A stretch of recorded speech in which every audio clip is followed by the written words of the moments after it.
Coach Franklin, appreciate you taking the time and joining us on College Football Power Hour. I want to start with this. We're seeing Tyler Warren used in a lot of different ways in the offense.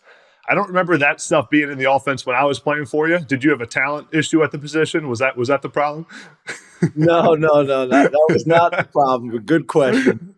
I think a couple things. We've done some of this stuff over the last couple years, but obviously it's grown. And as you know, when you have a really good player who's also football smart, like sometimes you have really good players, but you can only line them up in one position. They're a slot or they're a Z or they're X. And when you put more on their plate, they just don't play as fast and as confident. This guy, we can line him up anywhere. He really, really understands football. Very, very, smart football IQ. But then on top of that, he played quarterback in high school. So, he can throw the ball, which when you're running Wildcat and they know all you're going to do is run, it makes it, easier to defend. So the fact that he can throw the ball, the fact that he's comfortable doing a cadence. And then I know it sounds simplistic, but even being able to take a snap under center to run a quarterback sneak with, there's some quarterbacks that can't take a snap under center nowadays.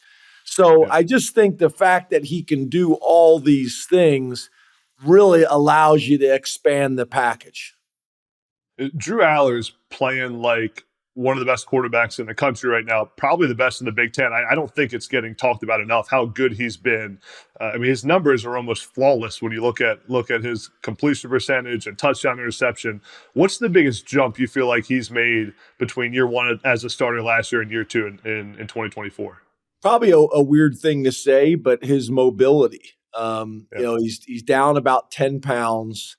I'm not going to say he's going to go 80 on you, but he has the ability to extend plays. I think our O-line's playing well, but there's also a few plays in every game where they get some pressure on you, and he's able to extend drives. I think we did a study earlier, and every time he extended a drive by getting a first down with his legs, we scored on every one of those drives. And whether it's instead you throw it on first down and rather than it being 2nd and 16 after a sack, he's able to get it to 2nd and 5 or 2nd and 4 and you stay on schedule. And it's really valuable. And it's hard enough to cover whether it's Tyler Warren or our receivers in a normal timing situation. But now when the quarterback can extend the play and now you feel the threat of him as well, it can give you some real headaches. And I think one of the big factors for Drew was the hire of Andy Kotelnicki as your offensive coordinator. Big hire this offseason. You guys have put up 80-plus points in the last 2 weeks. I feel like Coach Kotelnicki has really given your offense a new sense of confidence. How would you assess his performance as your play caller through the first 10 games of the season? Yeah, he's doing a really nice job. I think the first thing is he had the humility to come in here and say, hey, this thing isn't broke, but there's areas that we definitely need to improve, and spent time kind of learning our verbiage and our system. So we only had to change what we had to change. And I think that really helped the players. And then on top of that, he's coming in at a time where he's got a returning starting quarterback, 2 really good backs, one of the best tight end rooms in America. I think Coach Troutwine's done a phenomenal job. We lost 3 NFL offensive linemen last year, and our guys are playing really well up front this year.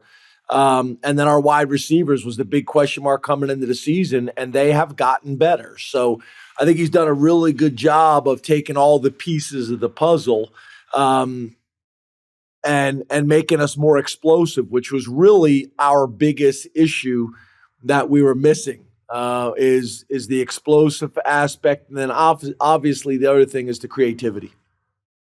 I think about guys on your roster like Jalen Reed, who's been there for a few years and has developed in your program. Think about Drew Allar and Tyler Warren and Nick Singleton and Katron Allen, guys who have been at Penn State their entire career that you've developed in your program. And that's rare in today's college football. A majority of your starters are guys you recruited and committed to you out of high school. and you've probably done as good of a job as anyone of selling the vision of playing at Penn State and not just playing big-time college football. How much does that continuity in your roster factor into success at Penn State when it comes to the development? Yeah, I think, it's funny. It's funny, Adam. I take a ton of pride that we're a developmental program, but it's almost like in college football, like that's Yeah. almost a dirty Don't say word it. now, right? Like, I think we have 9 players in our program, that we've gotten out of the transfer portal. We're playing Minnesota this week. I think they're at like 16, and that's low.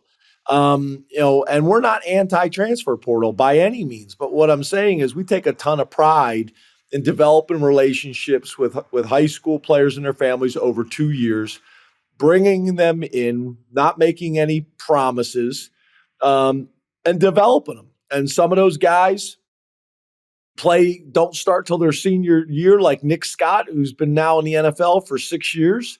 Some guys play as true freshmen, like Saquon Barkley, and everything in between. And then when we need to go to the transfer portal and get a guy and bring him in and fill a hole, very similar to what people used to do with junior colleges, then we do it. But I think Jay Reed's a great example. He just, is playing at a really high level, and he just continues to get better every season.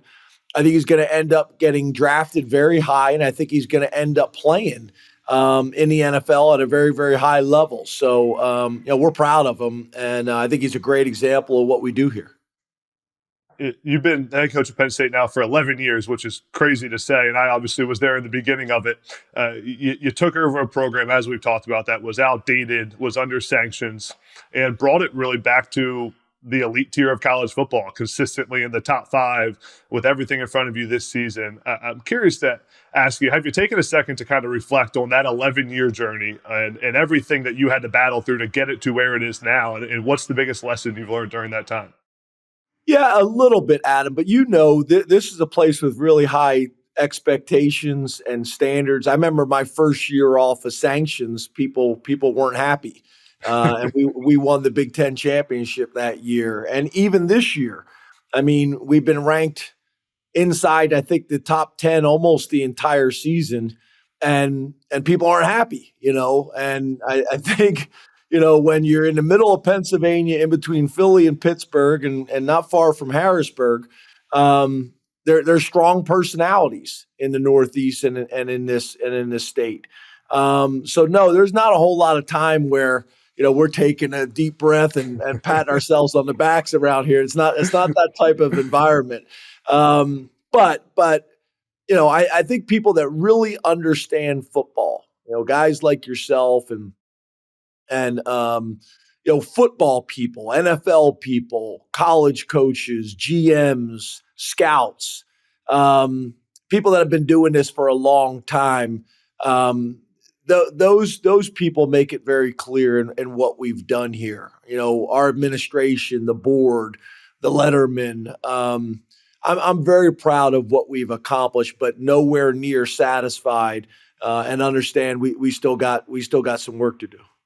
We talked about Tyler Warren briefly in the beginning, but I wanted to ask about a little bit more about him. I mean, what he's doing right now is generational at the tight end position. And I mean, the impact he's made, not just in when he has the ball in his hands, but even, I mean, a lot of your offense revolves around Tyler Warren from a blocking standpoint, him pulling around the edge. I mean, it is extremely impressive. And I think he should be in the Heisman conversation, at least in the top 5 of the Heisman conversation, for the impact he's made on one of the best teams in the country.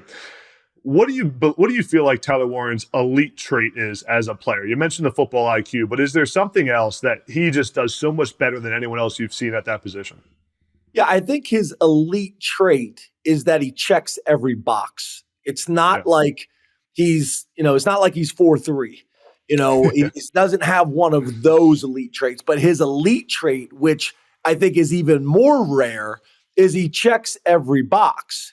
I think the other thing is, probably better than anybody, is he's also, God forbid, a tight end who blocks.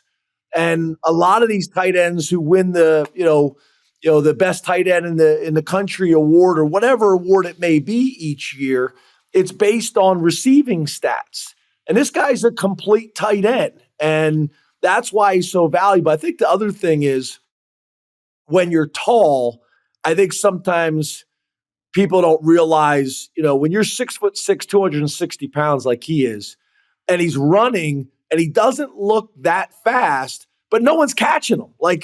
He takes that wildcat play last week for 50 yards or whatever it is, and no one can catch him. But when you're 6'6" and you're eating up that grass, Mike Gesicki was like that. Theo was like that. So I think his superpower is that he checks every box from a measurement standpoint, from a football IQ standpoint, from a humility standpoint, from a teammate standpoint. He just checks them all. I mean, parents did a great job raising him, and you'll love this too, Adam. We do our shares like a lot of programs do, where the vets get up and talk in front of the team. Yeah. And one of his messages was that as a freshman, he questioned whether he would ever play at Penn State, like ever play. And here he is now. So I think it's a great message for all these young guys that are sitting in that room, or maybe even some older guys that just hasn't been their time yet, that here's Tyler Warren, who questioned himself at one point as well. And now look what he's doing. So pretty cool. Yeah. Last question for you, Coach. I know you meet with the team every day and give them a message, a kind of words of advice and wisdom for the team. Now, with 2 weeks left in the regular season and everything you guys want still in front of you, what's your message this week to your program? Well, I'm a big believer in simplicity, Adam, and what I would say with that is, number one, we got to be 1-0. That's all that matters. Is we got to find a way to get a win this week. But the other thing that we've been talking about is we got to get better. And if we can get better every single week, and we've been doing that for the last couple weeks, and really take an approach where we're going to be the most improved team in college football the second half of the season. And we've done that the last 2 weeks, where we've won games and gotten better. And we just want to do that again this week at a tough place to play. Minnesota on the road. They're a typical Big Ten team in my mind, and just in terms of how hard they play, how well coached they are. They make you earn everything. And we got to find a way to get a win on the road in the Big Ten, which is tough. And we got to get better. And if we do that, then we'll like where we're going to be at the end of the year. Awesome. Appreciate it, Coach. As always, appreciate you. Thanks, buddy. You too, man. Thanks, Coach.